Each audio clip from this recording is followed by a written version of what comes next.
আস্তাগফিরুল্লাহ এক অলৌকিক তাসবিহ। আস্তাগফিরুল্লাহ অর্থ আমি আল্লাহর কাছে ক্ষমা চাইছি। এই ছোট্ট বাক্যটি দেখতে সাধারণ মনে হলেও এর ভেতরে লুকিয়ে আছে অপার শক্তি। এটি সবচেয়ে ছোট ইস্তেগফার হলেও যারা একে নিয়মিত পড়েন তাদের জীবনে আল্লাহ তাআলা এমন সব দোয়া কবুল করে নেন যা তারা কল্পনাও করতে পারেন না। অনেক আলেম ও আল্লাহর নিকটবর্তী বান্দারা এই তাসবিহকে বলেন কারামাতের তাসবিহ, কারণ এর মাধ্যমে এমন কিছু ঘটে যা অলৌকিক মনে হয়।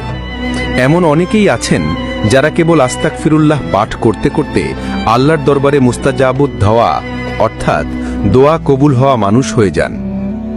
আপনি কি হতাশ, অভাবে আছেন?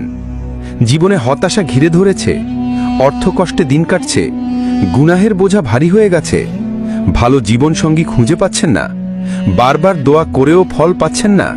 তাহলে শুরু করুন আস্তাগফিরুল্লাহ, আস্তাগফিরুল্লাহ, আস্তাগফিরুল্লাহ। নবী করিম সাল্লাল্লাহু আলাইহি ওয়াসাল্লাম বলেছেন, সুসংবাদ তার জন্য যার আমলনামায় অনেক ইস্তেগফার লেখা রয়েছে। মুসনাদে আহমদ। কখন পড়বেন? আপনি যে কোনো সময় এই তাসবিহ পাঠ করতে পারেন।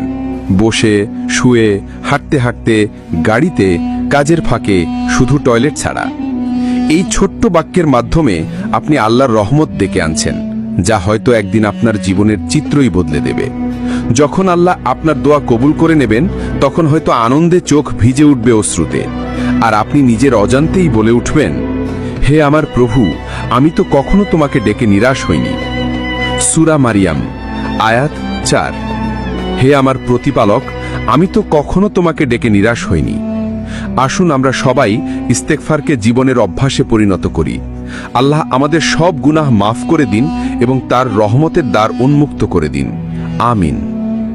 ভিডিওটি ভালো লাগলে অবশ্যই বন্ধুদের কাছে শেয়ার করে দিবেন। ধন্যবাদ সবাইকে।